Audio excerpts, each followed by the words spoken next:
apektado ang kandidatura ni Senador Bato de la Rosa ngayong Mayo, ngayong taong ito, sa muling pagnanais makabalik sa Senado dahil dito sa kapalpakan ni Colonel Hector Grijaldo. Sino ba si Colonel Grijaldo?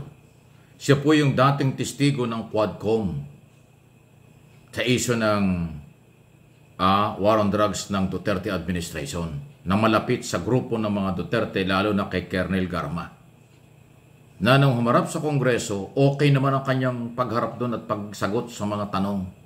Pero ang sumama at masama, pagdating ng Senado, nang siya ay mag-hearing sa Senado, na ang pagdududa ay dahil ipinatawag siya ni Bato de la Rosa, siya ay malapit kay de la Rosa o tao ni de la Rosa, nagbigay ng kakaibang statement si Grijaldo. At sinabi ni Colonel Grijaldo, siya daw ay pinaamin at inutusan ni Congressman Fernandez at Congressman Abante na parehong co-chairman ng Quadcom na aminin na merong reward money sa war on drugs. So masakit po yun at matindi yun. Kaso mula po nang siya magsalita niya sa Senado, pinatatawag siya sa Kongreso, hindi na dumating. Maraming dahilan, may sakit, nagkasakit, kung ano-ano. Tapos nung humarap sa Senado, sa Kongreso, hirap na siya magpaliwanag. At lagi niyang iniimbok ang kanyang karapatan daw against self-incrimination. Hindi siya pwedeng magsalita. Lagi niya iniimbok ang right against self-incrimination na itinuring na out of order ng Kongreso dahil siya ay may paratang na matindi sa mga member ng Kongreso. Pakinggan niyo itong pagtatanong dito. Umalis bilang chairman just to show that we are fair in handling this very sensitive issue.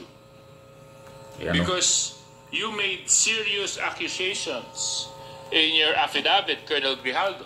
And if indeed enlightenment has happened to you when you executed this affidavit, and you mentioned that you stand by your affidavit, so let's test whether or not it is the truth, Colonel Grijaldo. Yes, Your Honor.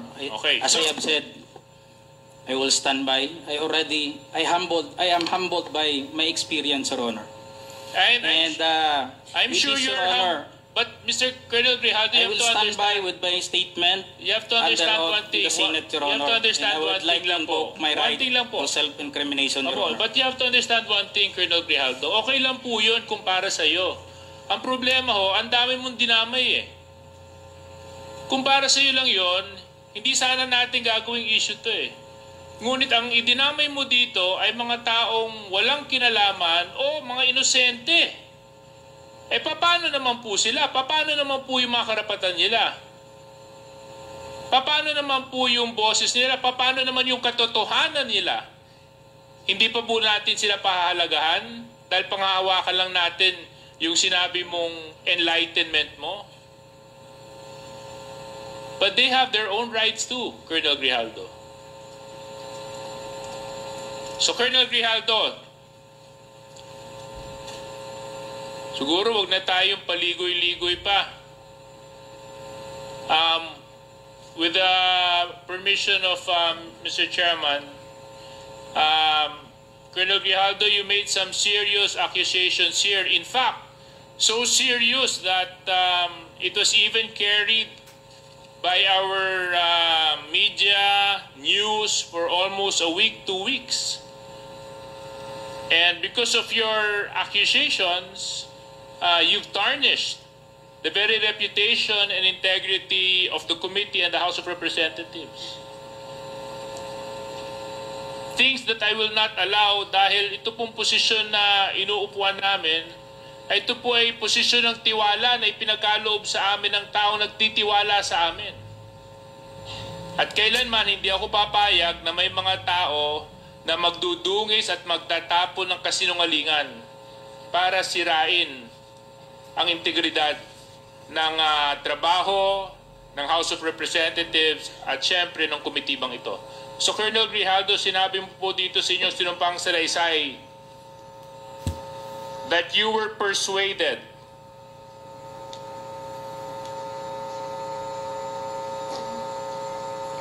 Your Honor, and you said, ikaw naman, Colonel, ganito lang yan. Alangan namang walang insidente o mangyayari sa panahon na yon. I answered that I served as COP, Chief of Police in Mandaluyong during COVID-19 pandemic, and there were less crimes committed and we did not receive any reward from anyone. I added that we only received funds as additional MOOE support fund for the Peace and Order Fund of the LGU. But dito po sa earlier part, sinabi mo that you were persuaded. Is this true, Colonel Grijaldo? Your Honor, I will stand by my statement in the Senate under oath, Your Honor, and I would like to invoke my right for self-incrimination, Your Honor. That is out of order. Let it be of record that the statement made by this resource person is out of order. Please continue, Congressman Suarez. Number 17, sinabi nyo dito, I then respectfully told Congressman Dan Fernandez that anyone can debunk my statement if I confirm the testimony of Colonel Garma about DDS in 1999. Since I was not a member of the PNP at that time and I have no knowledge as to the reward system. Additionally, I said that the work of policemen are noble, that requires great sacrifice even without reward or award. It is our moral obligation and a call of duty to serve our country and our people. If I may continue, Colonel Grijaldo. At sinabi mo, Congressman Dan asked me, Colonel Garma, anong masabi mo sa kanya tungkol kay Barayuga? I politely told him I cannot comment on the case when I respectfully answered him, Sir, mahirap yan.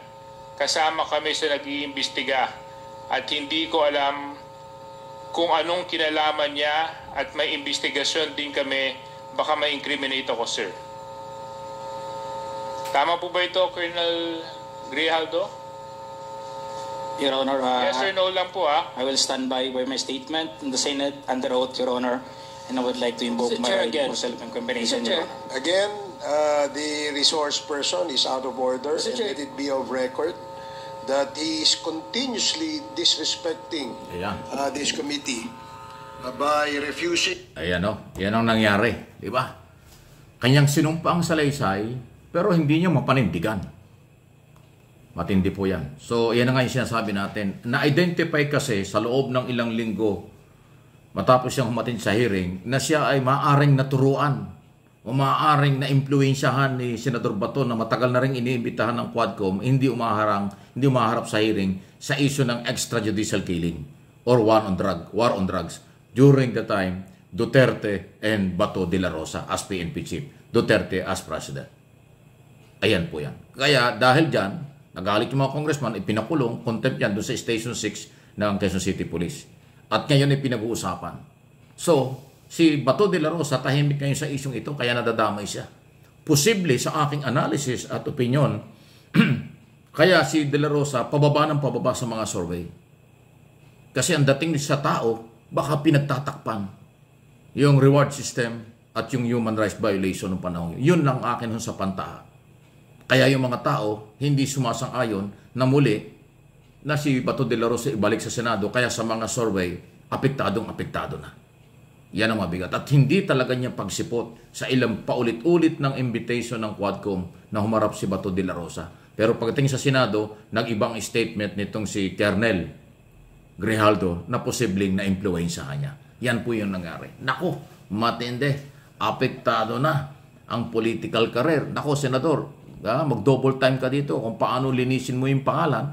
Kasi wala namang ibang pinagdududahan mga senador na posibleng nang influensya kay Colonel Grijaldo kasi ikaw yung nag-identify na resource person mo doon sa inyong public hearing sa Senado. Na ibang-iba ang sinabi kaysa sa sinabi nung humarap itong Colonel na ito sa Quadcom. Naloko na. Please like, share ng video ito.